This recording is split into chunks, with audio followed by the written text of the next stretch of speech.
اس لیے آج بھی الحمدللہ وہ بابا جی فرمایا کرتے تھے، آپ ایک واقعہ سناتے تھے، آپ فرماتے یہاں سے میں نے نا جی خواجہ معین چشتی میری کے اس کے اوپر نا مجھ سے انہوں نے کہا تقریر میں نے نیٹ یہاں پر بیان کیا، فون کے اوپر نیٹ کے اوپر میں نے بیان کیا. فرماتے ہیں یہ جب میں نے بیان کیا بچوں نے سنا تو بچے چادر لے کے نا اس پہ چڑھانے کے لیے چادر لاتے ہیں نا جو چڑھانے والے بازار آتے چادر لے کے اپنے محلے سے نکلے اور نعرے لگانے شروع کر دیے، لبیک یا رسول اللہ، لبیک یا رسول اللہ.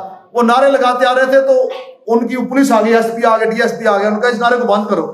کہ جی کیا ہوا؟ انہوں نے نہ کسی کو گالی دی، نہ کسی کے ساتھ لڑائی کی. انہوں نے کہا جی ہمیں ہندوؤں کے فون آ رہے ہیں، ہندوؤں کے فون ہمیں آ رہے ہیں کہ جناب یہ نعرہ مارتے ہمیں لگتا ہمارے مندر گر جائیں گے، ہماری عمارتیں تباہ ہو جائیں گی، ان کا نعرے بند کراؤ.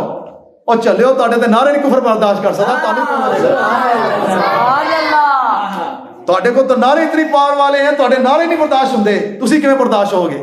تسی نبی کے غلام بنتے جاؤ، تسی اپنے نبی نال وفاداری کرنے والے بنتے جاؤ. پھر ویکھو پھر وہ ایویں تو نہیں جا کے انہیں سفینہ نے شیر نو کہا خیال کریے میں نبی پاک دا نوکر ہی تے شیر نو ہی پوچھل چھوڑ کے نا گرتان چھوڑ کے پوچھل لاؤنی شروع کر دیتی سی جنہاں تے تسی نوکر اسی انہاں دے غلام. ہر شے انہاں دی نوکر ہے، سبحان اللہ، ہر شے انہاں نوں جاندی ہے. ایک نہیں جاندا تے کلمہ پڑھنے والا آپ نہیں جاندا. تو میرے بھائی یہ شروع سے کفر کا طریقہ ہے، وہ کرتے ہیں ایسے، لیکن ہماری بچت اسی میں ہے کہ ہم نے کیا کرنا، انہیں جانا نہ رکھا غیر سے کام. للہ الحمد دنیا سے مسلمان گیا تو یہ اللہ پاک نے قرآن پاک کے اندر میں بتایا ہے کہ ان سے ڈرو نا، اگر ڈرنا ہے تو مجھ سے ڈرو.